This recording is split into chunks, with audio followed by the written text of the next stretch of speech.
Encima yo contaba con un poquito más tiempo, pero bueno, vamos a darle una... Habíamos visto el tema de rejilla.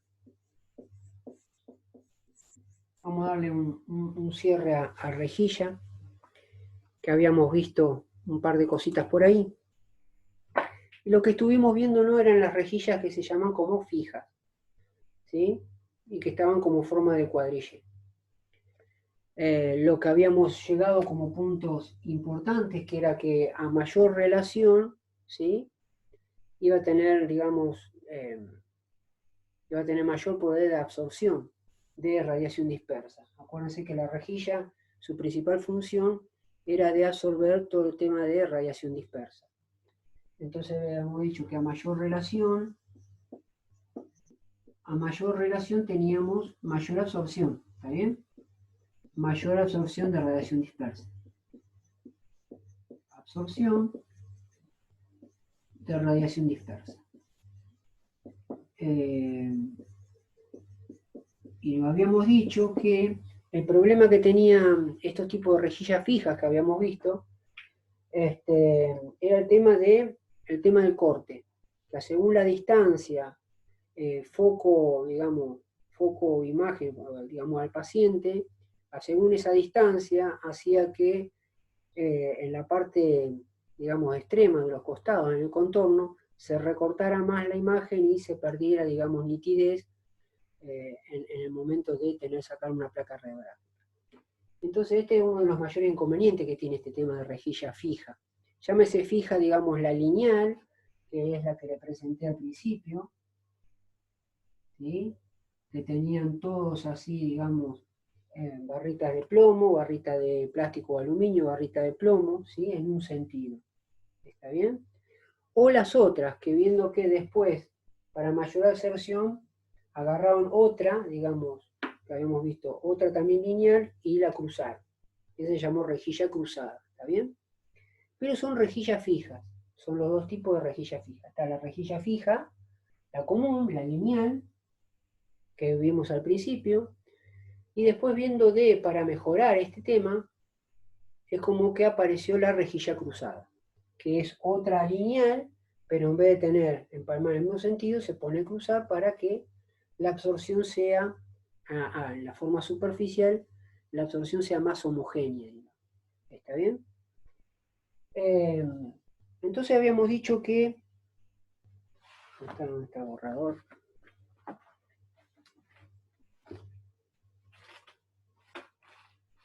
No sé dónde quedó el... acá está.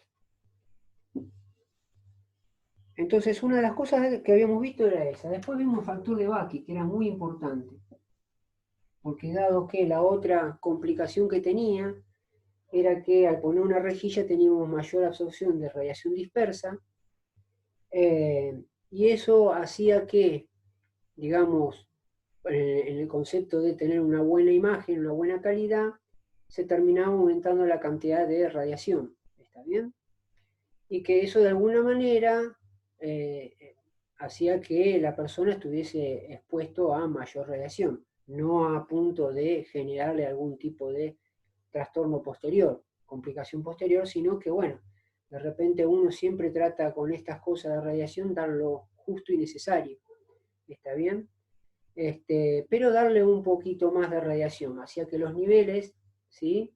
En cuanto a voltaje de ánodo, miliamperaje de filamento, ¿sí? Y tiempo también de la exposición de radiación, variara. Y esa variación, digamos, esa variación no era que uno iba a decir, bueno, metele, mejor que sobre y no que falte, o metele 2 o 3 puntitos de voltaje, sino que había algo que de alguna manera al radiólogo le servía o le daba un pantallazo, un parámetro de cuánto eran los valores que por ahí tenía que aumentar, ya sea voltaje, miliamperes de filamento, ¿está bien? Y ese valor que se denomina con la letra B, B larga, era lo que se llama como factor de Bucky, o factor Bucky, ¿sí?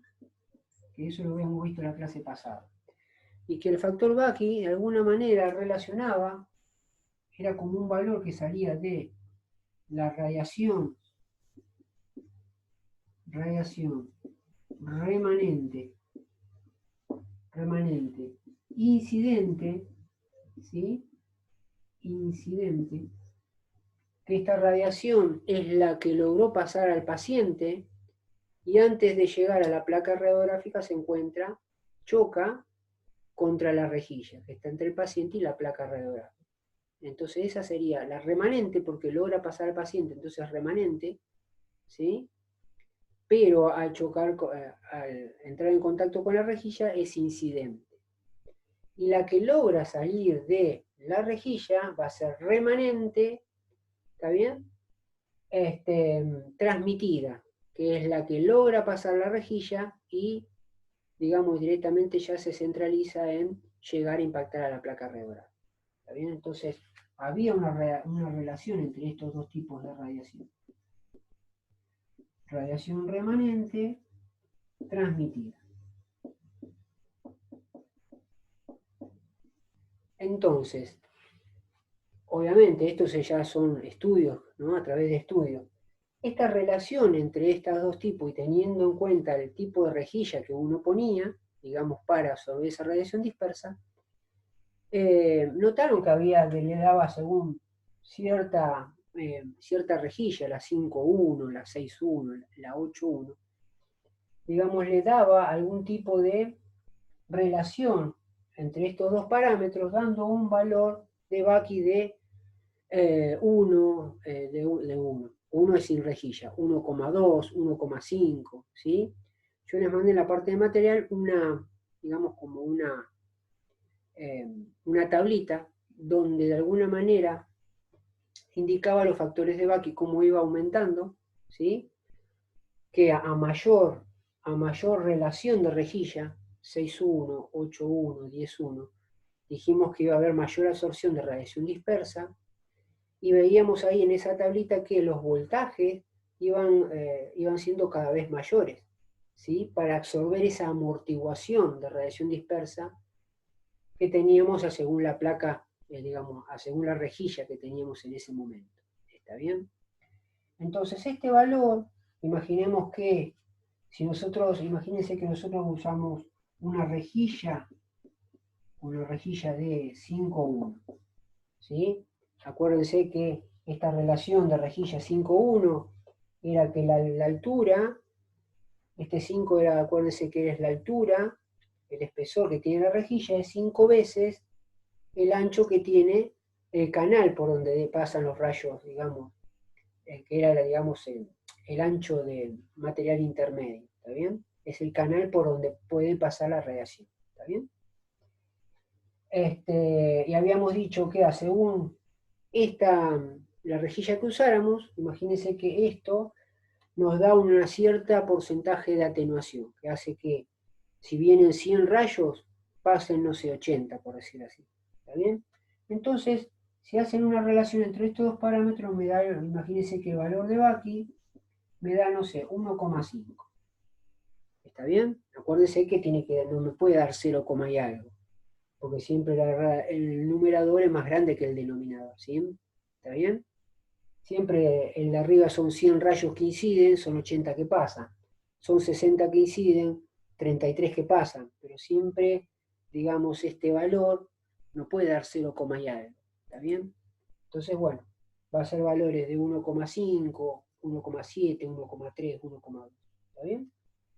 ¿Qué es lo que hace este valor? Este valor, porque va a decir, está bien, fenómeno, pero ¿para qué me haces este denominador? ¿Por qué me haces esta cuenta? Ya está, se entiende que determinada rejilla tiene un poder de amortiguación, un porcentaje de amortiguación, y que tengo que darle cierto valor, aumentar los valores de voltaje y corriente de filamento a fines de que la placa radiográfica me quede bien. Pero bueno, esto obviamente es importante porque este valor que me da de esta relación, teniendo en cuenta la rejilla que yo utilice en ese momento, me da un valor de Bucky que este valor me está diciendo qué cantidad de alguna manera yo debería subir proporcionalmente los valores de ánodo, ¿sí? Del tubo de rayos X, o la cantidad de miliamperes que pasan por el filamento, ¿sí? Y también el tiempo de exposición. Generalmente el tiempo de exposición se trata de mantener el mínimo tiempo posible, pero a veces puede uno tocar, digamos, alguna décima, como quien dice, en cuanto al tiempo de exposición. No mucho. Pero siempre, porque yo siempre le digo que son los dos valores con que uno puede jugar, digamos, en la consola. ¿Está bien? Es el voltaje de ánodo, que al hacer mayor potencial impactan, digamos, los electrones proyectiles, impactan con mayor velocidad, ¿sí? Interaccionan con más átomos del material del ánodo y da como consecuencia, digamos, la producción de mayor radiación. ¿Está bien? Y después lo otro, los miliamperes, si pasan por el filamento mayor corriente, va a haber mayor cantidad de electrones desprendidos. Entonces, si antes iban y chocaban contra el ánodo 10 electrones, ahora que tengo 50 electrones desprendidos, van a ser 50 los que van a ir a interaccionar con el ánodo. Entonces, al tener más electrones que interaccionen con más átomos del ánodo, tengo mayor probabilidad de generación de mayor radiación. ¿Está bien? Por eso son esos dos valores con que uno siempre lo está mencionando, ¿sí? Y lo está diciendo. ¿Estamos? Entonces, este valor de Bucky, después lo van a ver con datos más en profundidad, con Charlie, ¿sí? Que estos datos dan un cierto porcentaje, ¿sí? O unos valores que está diciendo, bueno, imagínense, si yo para una placa radiográfica determinada yo usaba un voltaje de 110 kilovolt pico, una corriente de, no sé, de 2,5 miliamperes de filamento y una exposición de, no sé, 10 milisegundos, ¿sí? Para una determinada placa radiográfica, por ahí, debido a que para reducir la radiación dispersa se tuvo que colocar una rejilla 5,1 y el factor de Bucky le dio un valor determinado acá que de alguna manera te está diciendo que, decir, bueno, tenés que subirle cierta cantidad de voltaje. ¿Cuánto? Bueno, habrá una tabla que después se les mostrará que dependiendo de ese valor, uno dice, bueno, si eran 110, lo que me está diciendo que usando esta rejilla, yo tendría que variar de 110 kilovolt pico a 125. Entonces uno va en la consola y calibra a 125 al usar esa rejilla. ¿Está bien? No es que uno le dice, bueno, metelo 150, total. No. Entonces ya hay valores, digamos, va a haber valores predeterminados que ya están estudiados y analizados que a cierta distancia, con cierta rejilla, ¿sí? Hay tanta absorción, hay tanta variación entre esta relación y hace que el voltaje tenga que ir. Si vos le pusiste 110, bueno, tenés que aumentarle un determinado porcentaje, que equivale a subirlo a 125. Si el filamento 2,5 miliamperes, bueno, habrá que ponerlo a 3,2 miliamperes. Entonces uno va y calibra en la consola 3,2 miliamperes para sacar una buena placa radiográfica. ¿Está bien? Entonces este valor es muy importante. No es que uno lo saca para hacer cuentitas, ¿está bien? Uno puede, de alguna manera, para relacionarlos, ¿sí? Es importante. Entonces lo que habíamos relacionado en la clase pasada era este valor con el tema de estos dos parámetros. ¿Cómo se podía dar? Bueno, nosotros estudiamos que las únicas dos maneras que este valor, que variara este valor era teniendo en cuenta la relación de rejilla, ¿sí?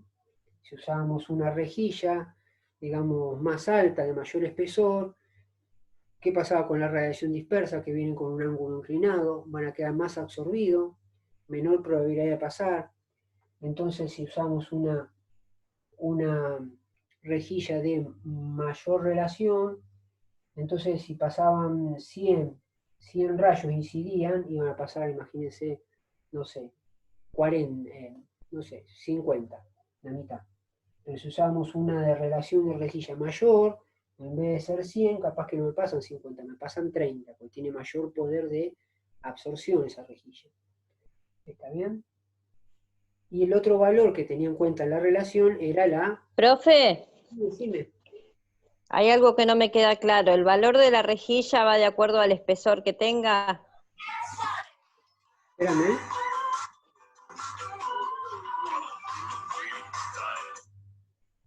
Disculpame. Vamos a aguantarme que voy a bajar esto, ¿eh? Sí. Que no me olvide. Perdóname, decime, sí. Vamos de vuelta. El valor de la rejilla va a ir variando de acuerdo al espesor que tenga. Claro, eso va a Ah, ser, está. ¿está bien? Vos imaginate, también esto también va a entrar en juego. ¿Por qué? Porque esto, acordate que es una relación de altura con respecto al ancho del material intermedio, ¿está bien? Entonces eso es lo que Sí. entra en juego. ¿A qué va, por ejemplo? Ustedes saben que una que tiene relación 5 en 1, la relación de rejilla tiene que ver con la altura dividido el ancho, que se coloca como D, el ancho del material intermedio, que es por donde pasan los rayos. ¿Está bien?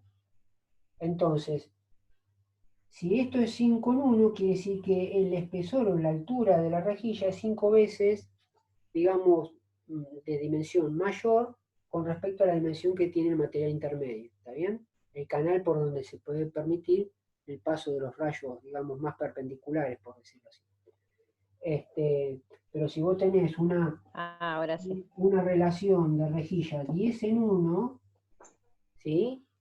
Una de 10 en 1 hace que la altura de esta rejilla, la altura, sea 10 veces Sea 10, caro. está. ¿Está bien? Si Con esto respecto está, al ancho del material intermedio. al ancho. ¿Está bien? Ahora sí, ¿Estamos? Entonces son estos dos está valores. bien.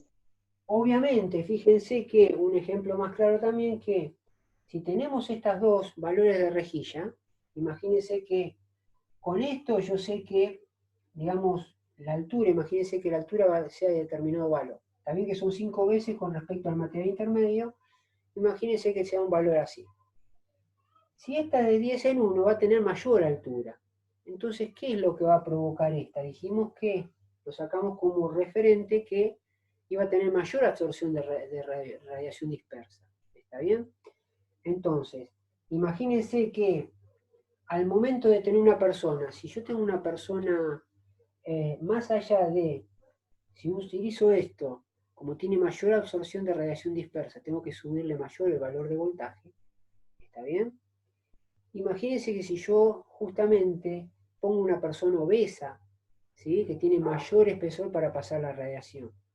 Entonces, si tengo una mayor persona obesa que tiene mayor, la radiación tiene que interactuar con más átomos del organismo de la persona en este espesor, ¿está bien? Se va a dificultar con una rejilla bastante alta, ¿está bien? Eso va a hacer que aún le tenga que subir mucho más los voltajes.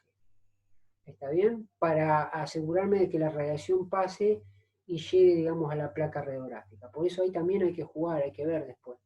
Si es una persona obesa, por ahí no me ayuda esta rejilla, por ahí me ayuda esta, ¿sí? Que de repente absorbe menos cantidad de rayos, ¿sí? Dispersos, pero que por ahí en la amortiguación de cierta cantidad de rayos dispersos no me genera, digamos, poca nitidez, digamos, en una placa radiográfica, sino que dentro de todo me sale una placa radiográfica dentro de todo visible. ¿Está bien? Entonces entran varias cosas que después se entran a jugar. ¿Se entiende? Entra un par de muchos factores. Ahora van a decir, uy, el de la obesidad también es complicado. Bueno, también se ve eso. Acuérdense que eso daba motivo a mayor radiación dispersa también. ¿Está bien? Mayor espesor, la interacción de más átomos y hacía que por ahí el ángulo de alguna radiación que logre traspasar al paciente salga muy inclinado y muy oblicuo porque interactuó con muchos átomos en su camino. Entonces al llegar a la rejilla, y como tiene un ángulo muy oblicuo, y queda totalmente absorbida y no logra pasar e impactarse contra la placa radiográfica. ¿Está bien? Entonces, a veces también estos parámetros va a jugar, a según si una persona obesa, una persona delgada. ¿Está bien? Esta sería la peor condición. La peor condición que voy a tener una persona obesa con mucha radiación dispersa, y encima le pongo una rejilla que tiene un alto poder de absorción, y prácticamente la placa radiográfica, si sigo así, no llega a ningún rayo X, digamos. ¿Se entiende? Entonces por ahí tengo que jugar con una rejilla de menor relación para equiparar un poco las cosas. También entre una persona de mayor espesor digamos que de alguna manera me atenúa de alguna manera la cantidad de radiación, y jugar por ahí con una rejilla que tenga menor relación, para de alguna manera asegurarme de que los rayos lleguen a la placa radiográfica.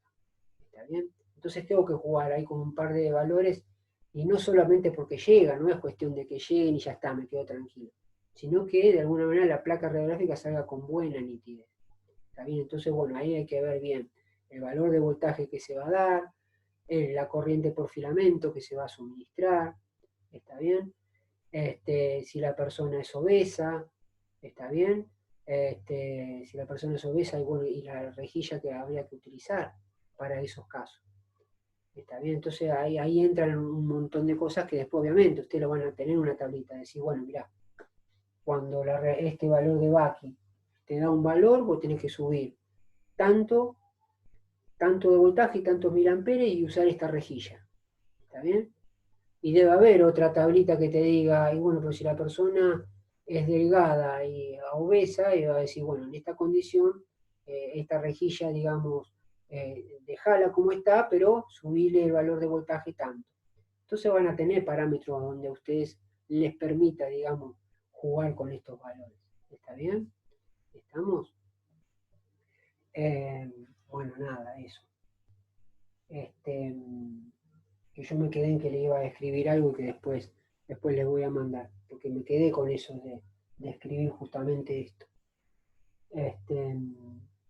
Bueno, eso con respecto a esto, de rejilla. El tema de rejilla fija tiene esa complicación, el tema de los rayos de costado. Está bien que según habíamos dicho la clase pasada, que según dónde está el paciente, si acá no es lo mismo la placa radiográfica a una distancia que los rayos vengan así, teniendo esta rejilla, los rayos si están muy inclinados según esta distancia, según como choquen acá la rejilla, y van a quedar muchos que están, imagínense que el de acá, ya para este costado, y de acá para acá, ya en la placa radiográfica lo perdí, ya esa parte ya se ve, digamos, por decirlo así, digamos, se ve blanca, porque los rayos no llegaron ahí. ¿Está bien? Entonces, imagínense que si esto, yo bajo un poco más acá, y por ahí los rayos los veo más inclinados, y por ahí esto logra recortarlo más. Entonces, esa es la complicación que tiene esta rejilla fija. Dependiendo la distancia del foco, de donde salen emanados la radiación dispersa, la radiación del tubo de rayos X, con respecto a la rejilla, según la distancia, produce eso, que según la distancia para cierto borde, esta parte, esta altura, por ahí me genera un problema, un trastorno en el tema de que me va a absorber esos rayos, ¿sí? Y me va a producir en la placa radiográfica final, ¿sí? Que toda esta parte, los rayos lleguen a esta parte, y acá en estos sectores no me llega nada. ¿Por qué? Porque quedaron absorbidos por la rejilla. ¿Está bien? Entonces ese es el gran problema que tenemos las rejillas fijas, justamente. ¿Está bien? Entonces, ¿cómo se arregla esto? Bueno, apareció el tema de lo que se llama rejillas enfocadas. Después de esto, ¿está bien? Esto, más allá de eso, de este problema, también generaba en ciertos lugares como un pequeño ennegrecimiento que no era bueno al momento de poder ver la placa radiográfica con mayor nitidez. ¿Está bien? Entonces, después de generado este problema también, que es el fundamental, lo que se hace es se cambió por lo que se conoce como rejillas enfocadas. ¿Está bien? Falta un minuto. Salimos y nos volvemos a meter. ¿Vamos? Y ya seguimos con la parte de rejillas. Listo, profe. Somos 20.